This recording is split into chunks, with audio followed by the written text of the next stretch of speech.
espírita associada à doçura e à persuasão. Bem, esse tema a gente extraiu da questão 841 do Livro dos Espíritos. Eu diria que há tempos que a gente está de olho nessa resposta dada pelos espíritos, não é? E a gente tomou como pretexto para falar do conjunto todo de planejamento de comunicação. Na verdade, são dois itens que se somam a outros itens, não é? Mas eles serviram para que a gente pudesse, a partir daí, já começar a falar de um planejamento de tal forma que corresponda àquilo que os espíritos disseram a respeito do método de Jesus. Bem, essa questão, ela nos fala justamente sobre isto. Você poderia ler para mim? Sim. Questão 841 do Livro dos Espíritos. Devemos, por respeito de liberdade de consciência, deixar que se propaguem as doutrinas perniciosas, ou podemos, sem atentar contra essa liberdade, procurar conduzir para o caminho da verdade os que se desviaram para falsos princípios? Resposta: certamente se pode e mesmo se deve, mas ensinai a exemplo de Jesus, pela doçura e persuasão e não pela força, porque seria pior que a crença daquele a quem desejasseis convencer. Se há alguma coisa que esse possa ser imposta, é o bem e a fraternidade. Isso. Acho que deve ser, se há alguma coisa que possa ser imposta, é o bem e a fraternidade. Isso, exatamente. Bom, nós entendemos, então, que essa resposta, ela nos remete à existência de um planejamento. Se Jesus colocou isso, segundo os espíritos da codificação, certamente ele tinha um planejamento, e nós acreditamos mesmo que, como líder, governador, com a estatura moral de Jesus, a incumbência que ele teve, não é? Sendo governador da terra, ele não viria sem um plano. Então, nós acreditamos que esses dois elementos, esses dois fatores, entrariam na mensagem de Jesus e também como recomendação aos apóstolos e aos futuros comunicadores. Quando é que tem início esse planejamento? Quando a equipe da nossa comunicação social espírita se reúnem e fluem as ideias, propostas e sugestões para análise e avaliação. Primeiro, fazer um diagnóstico do ambiente onde ocorrerá o evento, seja interno ou externo, ao meio espírita, considerando os fatores controláveis e incontroláveis. Vamos ver quais são esses fatores. Nós temos na parte de cima análise desses fatores, a posição dos fatores. Primeiro, controláveis e internos, quer dizer, diz respeito à casa espírita. Eu acho que até houve uma conexão aí com o André e a gente não conversou a respeito. Mas uma coisa junta-se à outra. Temos equipe? Temos uma equipe? Temos condição de produzir internamente ou de maneira terceirizada? A entidade está localizada num ponto ideal, que vamos fazer uma atividade na casa espírita ou extramuros. Como anda a imagem pública da casa espírita e também do espiritismo naquela localidade ou região? Temos pesquisa? Que tipo de pesquisa nós temos? Quem lê mais e prefere o quê? Romances, obras da codificação, ficção, assuntos científicos, enfim. Qual é o conteúdo preferido? E as nossas finanças, como vão? Sobre finanças, gente, pode parecer estranho, mas eu defendo a ideia que nós deveríamos ter um caixa para o espiritismo. Porque nós temos despesas. Produção, por exemplo, nós não temos condição de ter equipamentos todos para produzir peças das mais diversificadas. Nós temos que terceirizar. Geralmente quem faz é um companheiro, amigo, mas até quando nós vamos ficar em função dessa bondade do companheiro? E ele, até quando vai se propor a fazer os nossos trabalhos? Então, nós teríamos que ter liberdade de escolha e fazer aquilo de acordo com as nossas possibilidades. Esses 6 fatores são controláveis. Eu não dependo de governo, eu não dependo de outras pessoas externas ao centro. Eu tenho todo monitoramento sobre eles dentro da casa espírita. Os incontroláveis. A demanda, que é algo incontrolável. Nós não sabemos quando chega a pessoa na casa, ou quando chega a multidão na casa.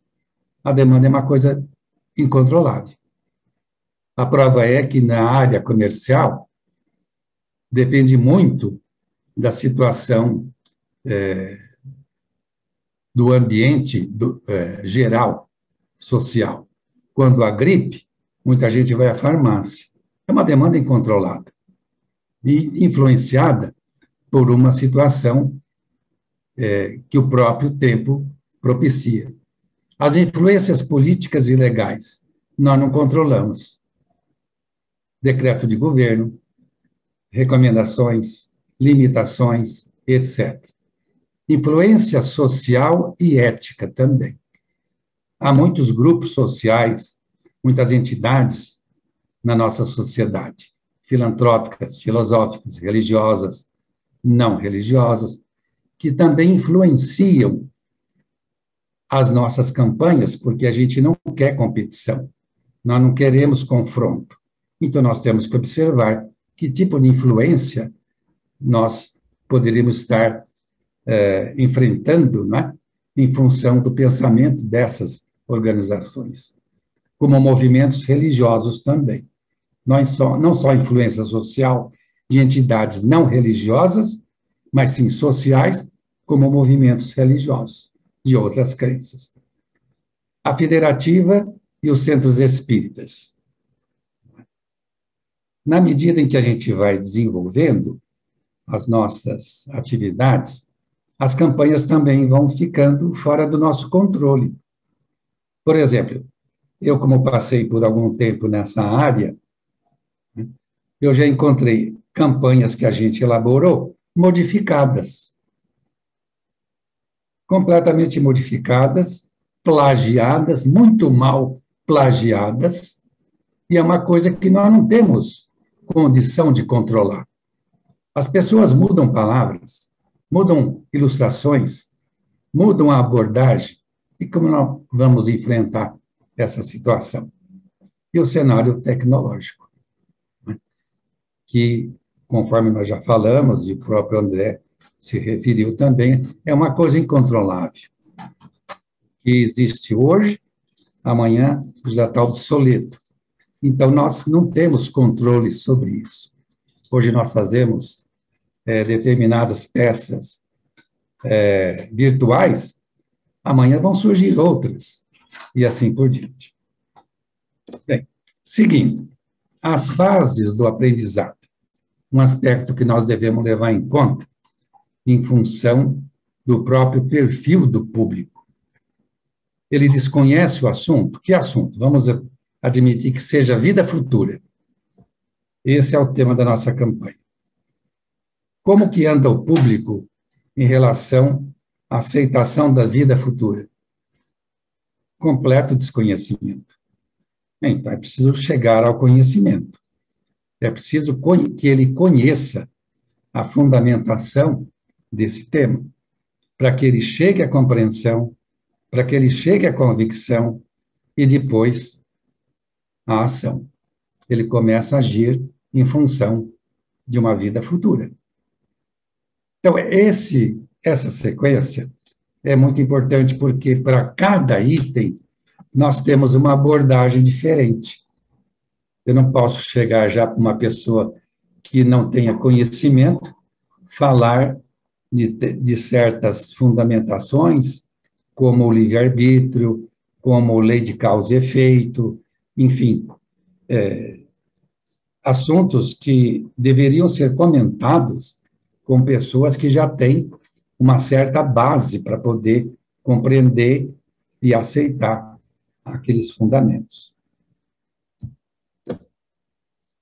Bom, aí surge o briefing, que é justamente um pedido, uma solicitação, né, quanto à campanha. Aí nós já estamos falando de uma diretoria de um centro, de uma diretoria de uma URI, de uma diretoria de uma federativa, né? A diretoria, cabe a ela fazer o briefing, fazer esse pedido. Área de comunicação. Primeiro, nós queremos uma campanha com esse tema, baseado numa pesquisa, baseado num diagnóstico que se apresentou, possibilidades de ser analisado aqui dentro da casa, ou então aos arredores da casa, ou então na sociedade local. Muito bem. O que justifica essa campanha? Quais são os objetivos que se quer atingir? Qual é o público-alvo? Quais são as metas? Quantidade de pessoas? A região que deve ser coberta? Em que tempo? Então, prazos, para que nós possamos depois determinar um cronograma. A estratégia, que caminho a gente vai seguir? Vamos seguir a estratégia do testemunho, quer dizer, pessoas espíritas de alta idoneidade moral, falando sobre vida futura? Vamos pegar testemunho de escritores famosos, cientistas, que passaram por experiências nesse sentido?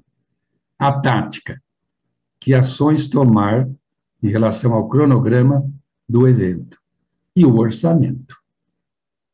Então, esse briefing, ele preenche as condições ideais para que a área de comunicação possa começar a trabalhar. O que nós queremos, e que eu sempre defendi, foi a improvisação. Aquele tipo assim, companheiro da diretoria chega para nós, da área, e diz, olha, me faz uma campanha assim. Ah, você pensa aí, coloca as obras de Kardec, coloca uma ilustração de Leon Denis, e está tudo bem. Não é assim. Não é. Porque a campanha, ela tem uma duração. É um período longo. Hoje nós chegamos à conclusão, pelo menos eu cheguei, uma campanha para poder se consolidar no meio espírita, ela não pode ter menos de 5 anos. 5 anos. Ela não se consolida antes. Por quê? Porque o nosso meio espírita sofre muita influência. Nós acabamos de ver aqui, no nosso chat, a Bárbara colocou a questão dos impressos. Por que que a mídia impressa, às vezes, é rejeitada no centro espírita? Porque tem outros tipos de atração. Então, tem concorrência. O smartphone é um concorrente, o celular. Quando você quer saber a respeito do cronograma de palestra, você vai no celular. Está lá o programa. Então, nós temos que pensar de maneira mais racional, de maneira mais técnica. Não importe o tempo que vai levar esse planejamento. Logicamente que tem que ser um tempo razoável. mas nós temos que ter. Porque se depois a gente vai fazer uma avaliação, nós temos que avaliar em função dos objetivos, das metas, do esforço que foi feito. Bem, quanto ao processo criativo, a gente quer colocar também que faz parte da área de comunicação, não é? Dentro das várias funções, planejamento criativo, que parte do conceito. Então, também tem uma metodologia que a gente está sugerindo, e eu uso muito essa metodologia, até quando lecionava na universidade, nós passamos a adotar e eu trouxe para o nosso meio espírita. Parte de um conceito, o que é a vida futura? Qual que seria a frase-chave? Qual que seria a imagem-chave? Que tipo de frase eu usaria, ou palavra, e que tipo de imagem eu colocaria ali? Uma ilustração? Uma imagem de um ser humano? Enfim, um céu? Qual seria essa imagem? E, a partir daí, ela teria que ter coerência doutrinária, doçura na abordagem, a persuasão, originalidade, concisão e identidade. Bom, aí nós já estamos dentro daquilo, dos dois elementos que os espíritos disseram a respeito da metodologia de Jesus. Doçura na abordagem e persuasão. Isso me parece muito importante, porque a abordagem, aquilo que como você diz, como que você está comunicando, que foi enfatizado pelo próprio André, o que, como e por quê. Esse como está aí. É com doçura, é com persuasão, com argumentos sólidos, que são extraídos da fundamentação do próprio tema. Então, Deus iria criar um universo tão grande de 8 bilhões para tudo desaparecer no túmulo? Quer dizer, essas argumentações teriam que ser desenvolvidas. A mídia ou veiculação seria o terceiro passo. Verificar o tipo de mídia, se ela dispõe de som, de imagem, de cor, de movimento, se ela permite demonstrar. Tem mídias que são estáticas. Um anúncio no jornal é estático, na revista é estático. Um outdoor, dificilmente você tem movimento. Eu já vi outdoor com movimento, mas é um preço muito alto, porque teria que instalar um motorzinho para poder fazer a movimentação, não é? E isso, então, é caro demais. Então, nós vamos selecionar os veículos, porque eu vou precisar de som, e vou precisar de imagem, ou então vou precisar de cor e movimento. Então, a mídia também não é uma mídia aleatória. Ah, não, deixa que eu ponho lá na rádio. Ora, meu amigo, se a mensagem e a frase-chave, ela é uma imagem, você não pode pôr na rádio. Rádio não tem imagem. Então, nós estamos incorrendo num erro gravíssimo, estratégico. Eu preciso encontrar uma mídia que tenha possibilidade de colocar uma imagem. E se eu coloco imagem, posso pôr som, posso pôr cor. Então, essa estratégia de mídia tem que ser muito bem pensada para justamente a gente não perder esforços, recursos e principalmente tempo. Benefícios de atuar em equipe. Eu acho que isso já vem sendo falado, inclusive nos nossos seminários anteriores, nos nossos encontros, não é? Sobre os benefícios da integração pessoal, a riqueza de conteúdo, por estar envolvidos numa equipe, a divisão de responsabilidade, a unidade operacional, a continuidade das atividades, porque faltando um ou dois, nós temos condições de levar à frente o trabalho, levar avante, e contribuição dessa interexistência individual. Aí é um elemento novo que a gente colocou. Por quê? Por que interexistência? Porque eu vivo aqui e vivo lá. Então, se eu tenho emancipação da alma durante o sono, eu estou vivendo também com os espíritos o estudo que nós estamos desenvolvendo. Posso dormir com problema e acordar com uma resposta. Então, eu acho importante, e logicamente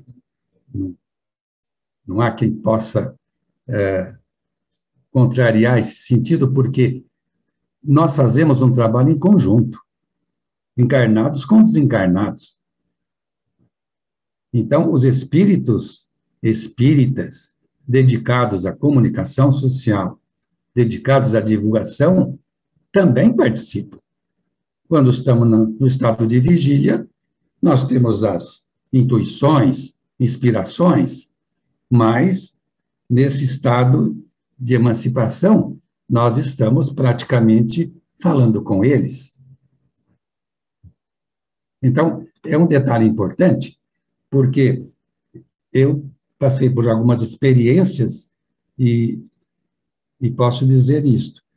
A campanha começa pelo começo, foi assim. Nos veio a ideia de consultar o item 302 do Livro dos Médiuns, que nos fala sobre o coração e a razão, né? Uma doutrina que responda e que dê fundamentação para a razão, para o coração e a razão. E foi o slogan da campanha Começa pelo Começo. Na campanha do Evangelho no Lar, no Coração, foi a mesma coisa. Nós somos ao Evangelho e lá acolhemos. Aperte mais esse laço. Isso é do Evangelho. Então, esse intercâmbio, essa conexão, é importante que os companheiros da comunicação aceitem e vivenciem, porque não estamos sozinhos, né? Bom, aqui tem algumas vivências que eu coloquei, e até peço desculpas, não se trata de estar exibindo o que eu fiz, o que nós fizemos no passado. O importante é que a gente recorde isso e aceite como um aprendizado didático. E eu diria que nesses 8,5 de anos aí, eu quero distribuir o que eu fiz. É preciso mostrar o que a gente fez para que sirva e, ao mesmo tempo, possa ser melhorado. Porque muitas coisas foram válidas e a prova que não recebeu crítica, não foi modificado assim em termos doutrinários, então nós podemos partir para um tipo de exemplificação. Campanhas desenvolvidas para o movimento espírita. Então, nós temos aí, aqui houve uma interpolação de um anúncio sobre o outro, mas dá para entender, né? Senão teríamos que voltar lá na original para tirar essa peça aí. O melhor é viver em família, aperte mais esse laço, e o conceito universal de família, que foi um outro anúncio que nós fizemos para a Revista Internacional do Espiritismo, quando a campanha atingiu 18 anos. Hoje ela já tem 28. Aqui, ali ou acolá. Família é instituição divina que nos dá abrigo e nos convida ao exercício permanente do amor. O melhor é viver em família. Aperte mais esse laço. Aliás, está aqui, ponto maior. Esse é o anúncio que fizemos. Chegamos a veicular em várias federativas. Isso aconteceu lá nos anos de 94, quando a Unesco instituiu o Ano Internacional da Família. E a FEB achou por bem nós também fazermos uma conexão com essa efeméride. Então, nasceu esse slogan aperte mais esse laço. E nós demos continuidade também, não é? Dentro do conceito de que família é uma instituição divina. Não é? Então, em todos os lugares do mundo, ou em qualquer idioma, família significa espaço de convivência para amar, compreender e perdoar. Um anúncio que a USE divulgou bastante e que os centros espíritas também fizeram a exposição. Essa vivência também já começa pelo começo, parte de todo aquele modelo, não é? Da criatividade, do conceito, da imagem-chave, da frase-chave, e depois da própria veiculação, usando material gráfico, de tal forma que a gente possa apresentar as obras da codificação.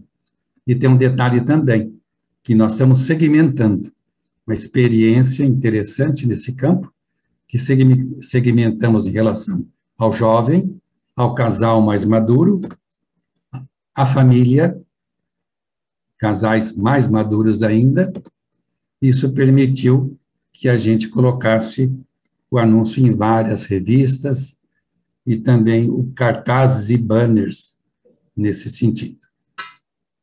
E não poderia faltar, como elemento de suporte no centro espírita, um folheto. Um pequeno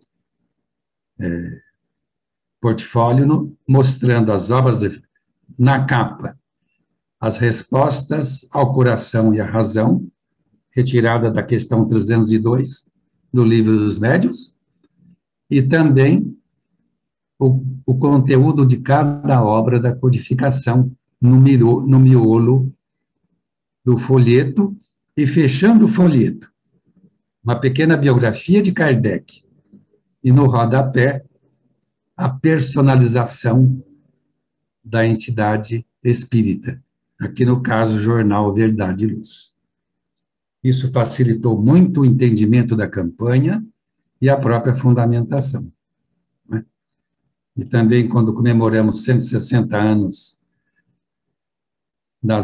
do Livro dos Espíritos, acompanhamos esse trabalho internacional, né, em várias línguas, como constam aí: português, inglês, dinamarquês, francês, enfim, alemão, com a ajuda do nosso pessoal do Conselho Internacional.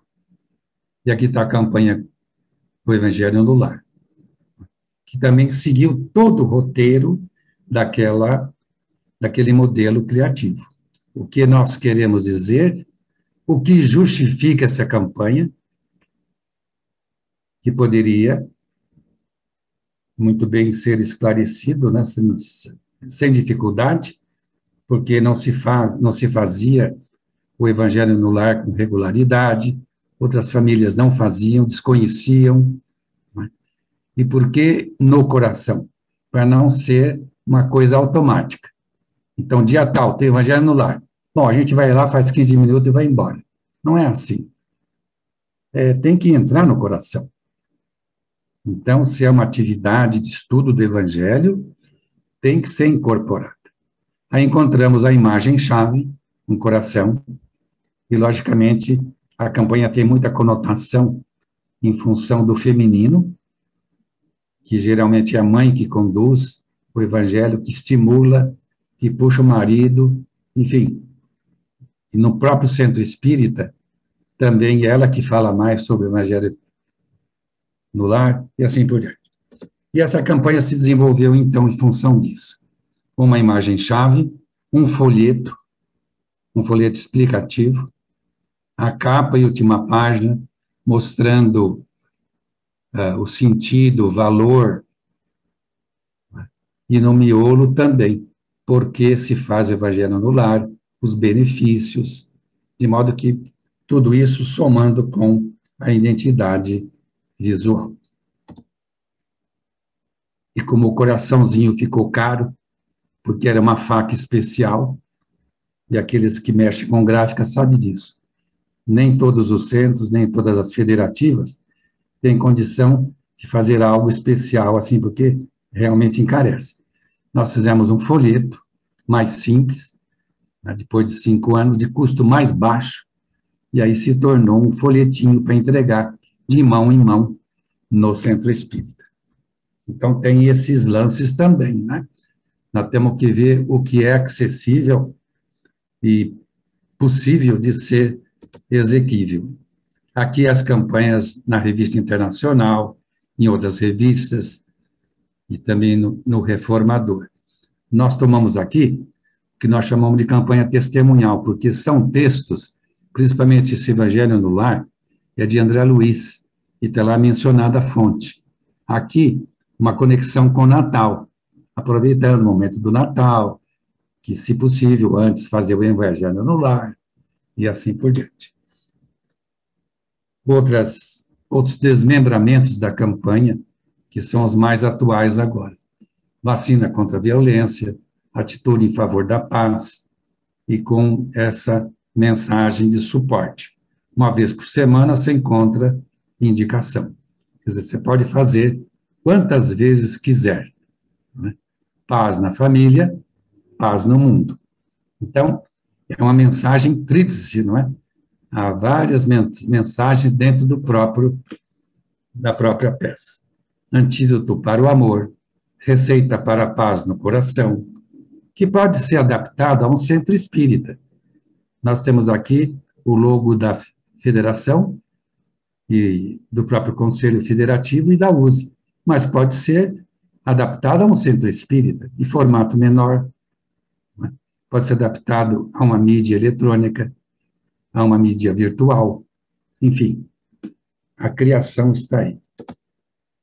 Outra vivência que tivemos também, isso lá nos idos de 1970, não é?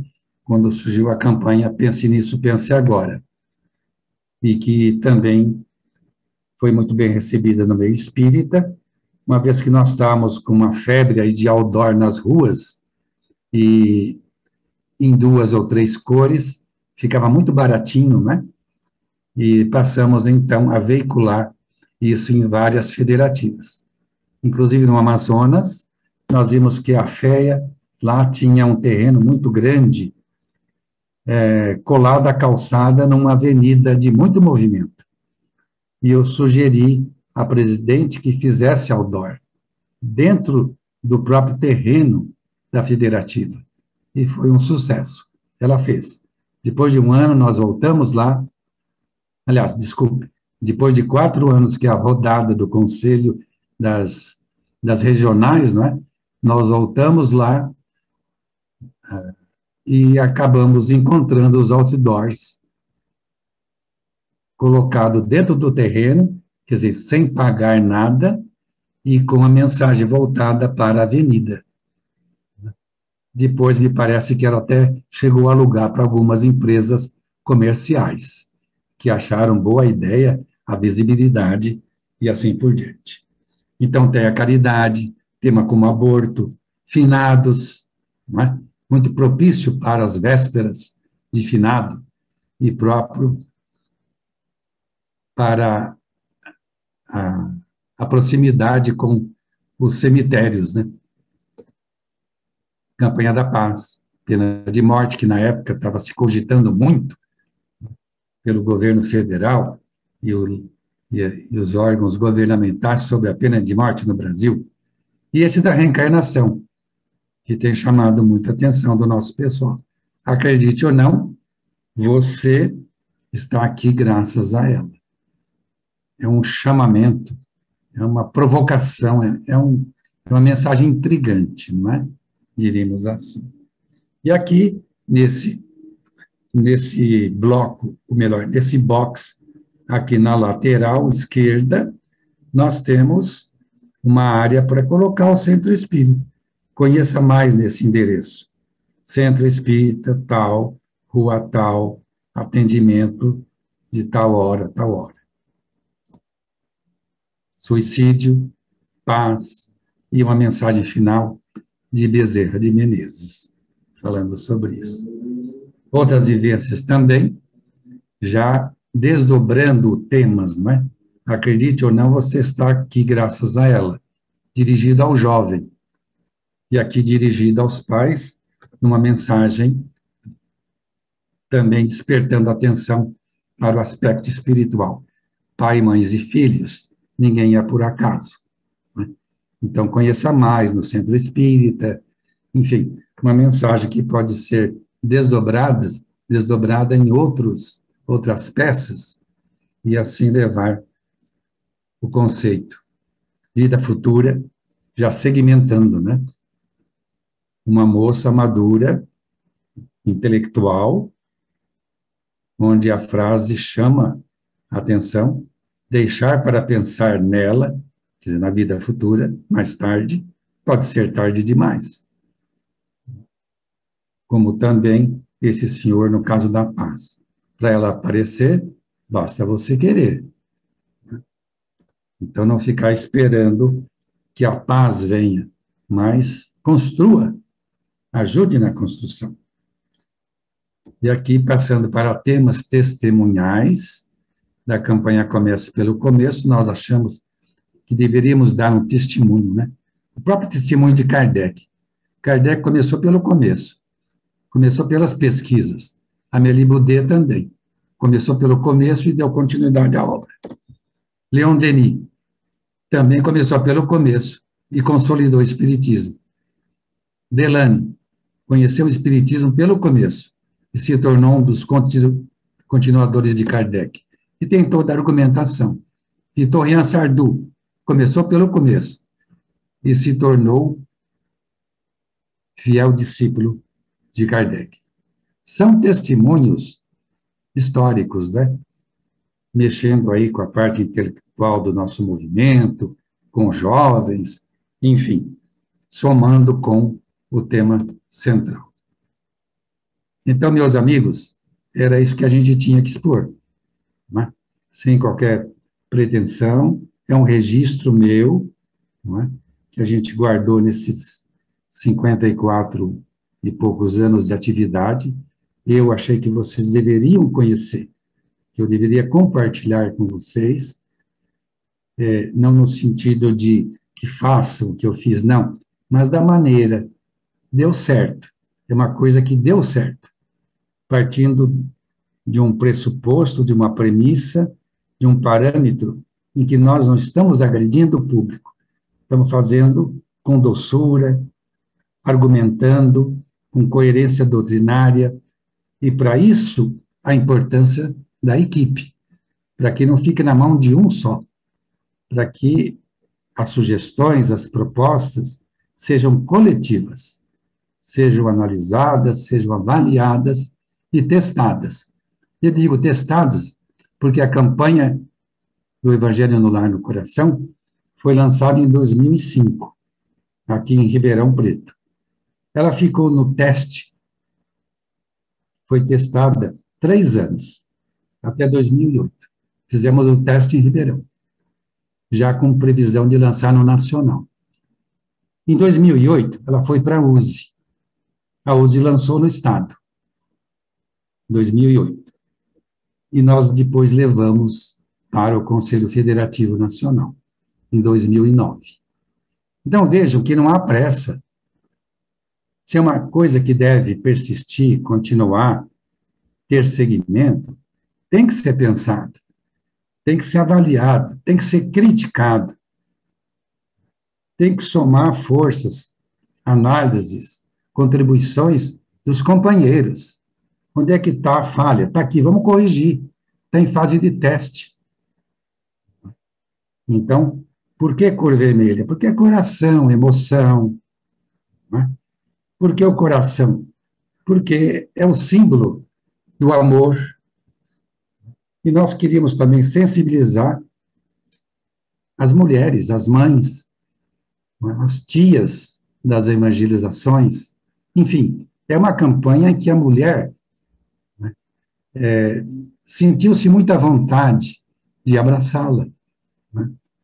Com certeza homens também, mas com certeza esse coraçãozinho ficava mais na mão da mulher do que na mão do homem.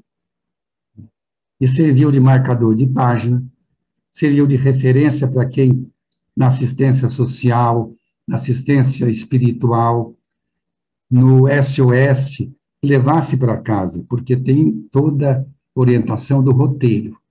Como fazer o evangelho no lar? Primeiro passo, escolha um dia, tá, tá, tá, tá, tá, tá. Segundo, reúna a família, e assim vai indo. Então, é uma peça essencial, que o centro espírita tem que ficar sob o domínio dele, porque é ele que vai distribuir, ele que faz esse trabalho capilar, eu diria, porque a federativa não faz, e a FEB também não. Mas cabe ao centro espírita enfrentar esse público lá, tete a tete. Olha, minha senhora, está aqui o folhetinho do Evangelho no Lar. O que é isso? É isso, isso, isso, isso. Como faz? Ah, está escrito aqui. Então, cabe ao dirigente espírita orientar toda a equipe de trabalhadores sobre isso, porque o Evangelho no Lar permeia todas as atividades, na distribuição da cesta básica, no atendimento à criança, atendimento aos pais, à família, e assim por diante. Então, eu quero encerrar o meu trabalho, essa exposição, com essa frase aí. Obrigado, amigos, pelos momentos de alegria que ainda teremos.